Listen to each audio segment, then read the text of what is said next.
Jangan lupa subscribe YouTube channel Metro TV News dan jangan lupa nyalakan notifikasinya. Pemirsa, banjir menerjang sejumlah wilayah di Jawa Barat secara bersamaan, di antaranya Karawang, Bekasi, Subang, hingga Indramayu. Bagaimana penanganan banjir di Jawa Barat? Kami sudah terhubung dengan Kepala Pelaksana Harian Badan Penanggulangan Bencana Daerah Jawa Barat, Bapak Dhani Ramdan. Selamat sore, Pak Dhani. Selamat sore. Pak Dhani, penanganan banjir terutama di wilayah Karawang, Jawa Barat, apabila kita lihat pada Minggu 7 Februari kemarin, BPBD Karawang menyebut terdapat 13 desa di 7 kecamatan yang terdampak banjir. Sampai saat ini bagaimana penanganannya? Ya, sebenarnya sejak November 2020 kami sudah memberikan ketetapan mengenai status siaga darurat bencana hidrometeorologi di seluruh kabupaten kota Jawa Barat.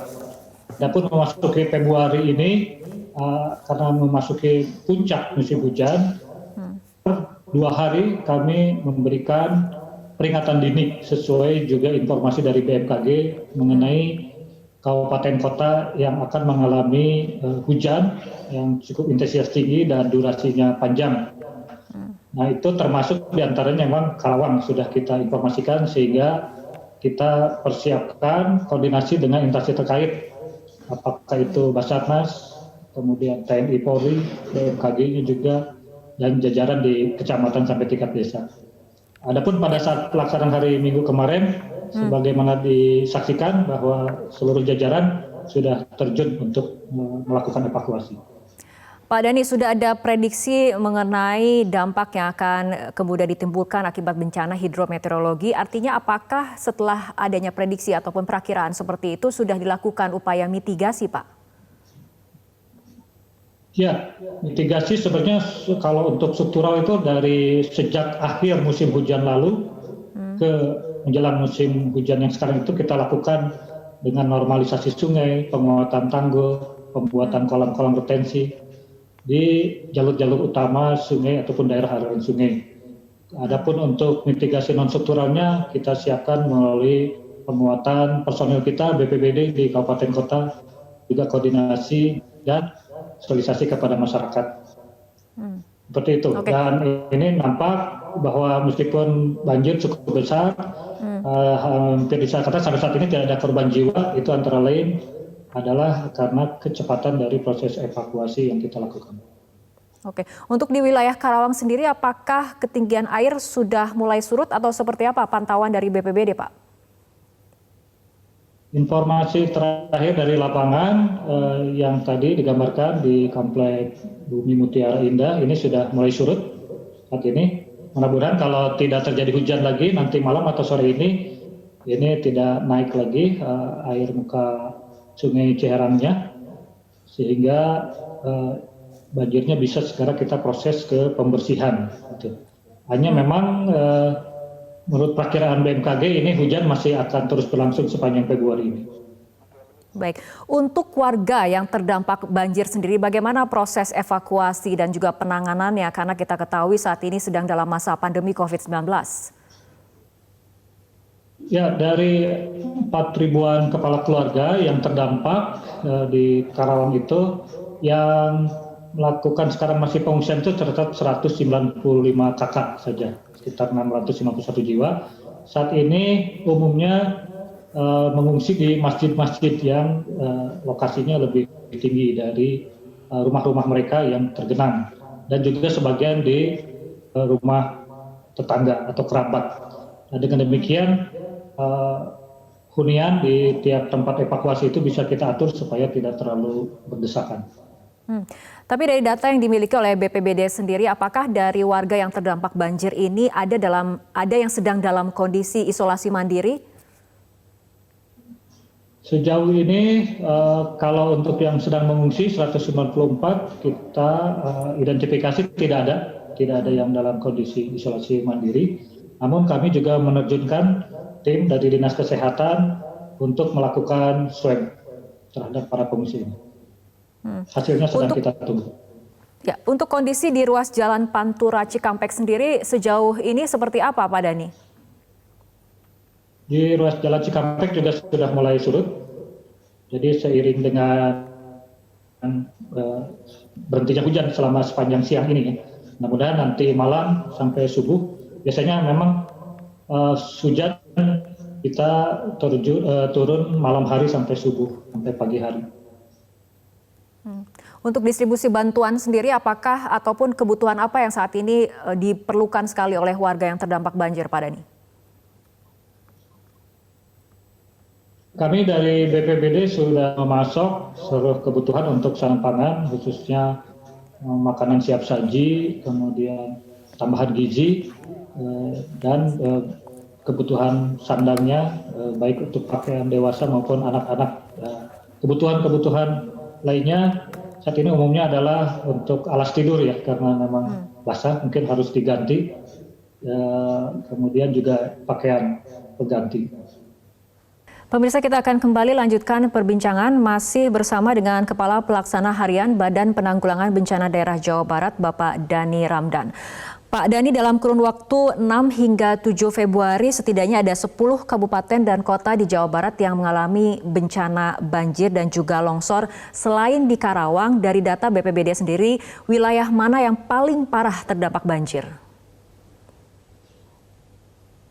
Selain Karawang, sebenarnya hampir sebelumnya ada Kabupaten dan Kota Bekasi.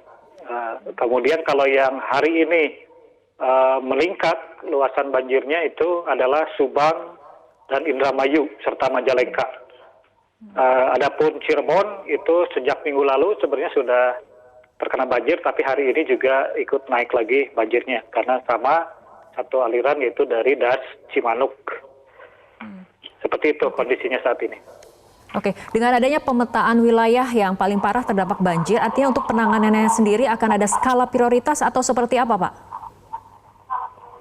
Ya, tentu saja. Jadi sesuai dengan level kewaspadaan, di mana kabupaten-kabupaten yang tadi saya sebutkan itu sebenarnya situasinya sekarang dalam kondisi siaga darurat bencana hidrometeorologi, maka penanganan pun seperti distribusi untuk bantuan logistik dan peralatan, serta koordinasi dengan instansi terkait sudah kita lakukan dari beberapa hari sebelum ini.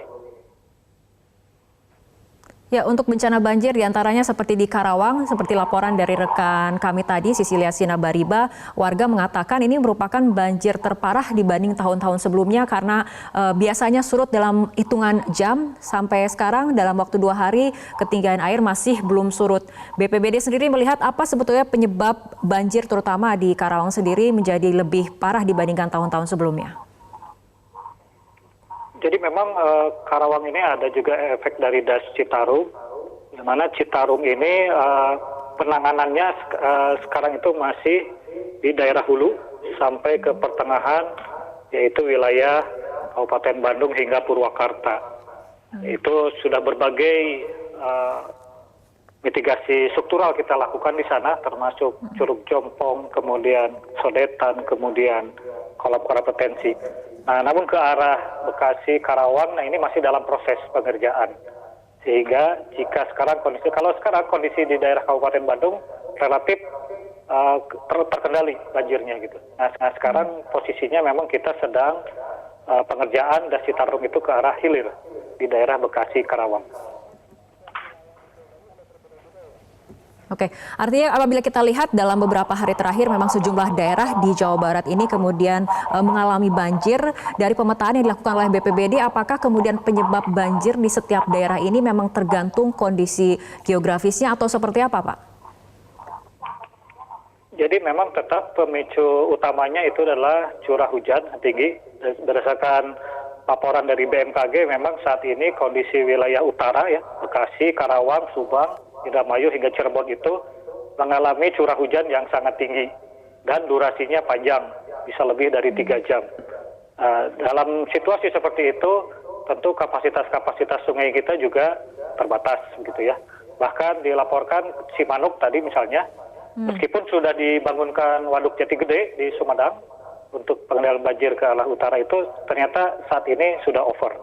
Dan Bendung Rentang yang memang posisinya di Majalengka juga mengalami overtapping, artinya si waduknya sudah tidak mampu kapasitasnya menampung debit air yang saat ini sangat besar di Cimanuk.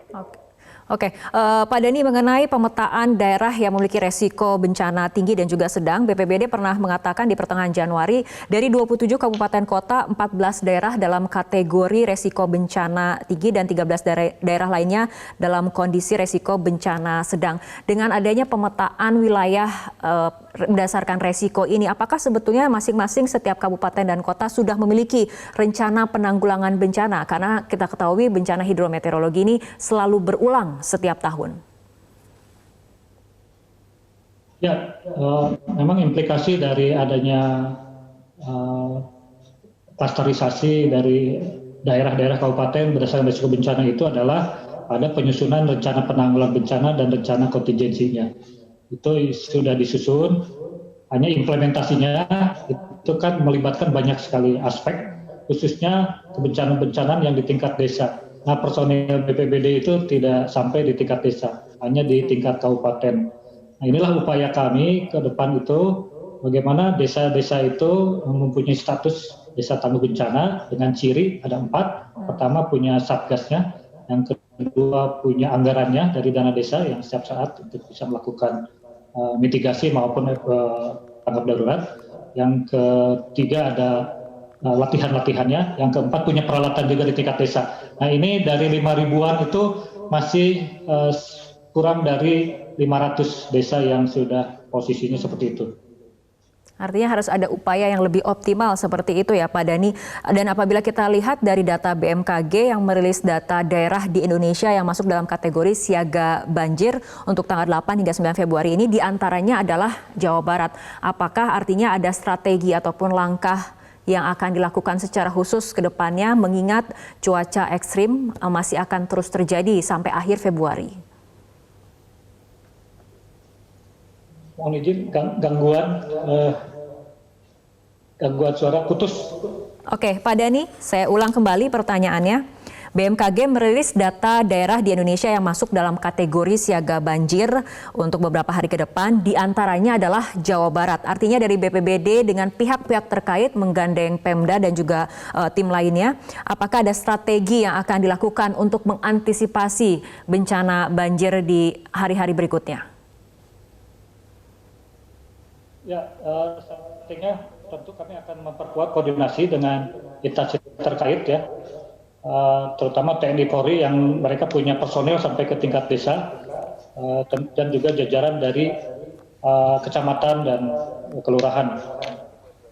Di samping juga kami akan memperkuat dukungan logistik sampai ke kabupaten-kabupaten yang memang sekarang dalam posisi siaga bencana hidrometeorologi. Baik, Pak Dhani Ramdan, Kepala Pelaksana Harian Badan Penanggulangan Bencana Daerah Jawa Barat, terima kasih telah berbincang bersama kami dalam Prime Time News untuk kali ini.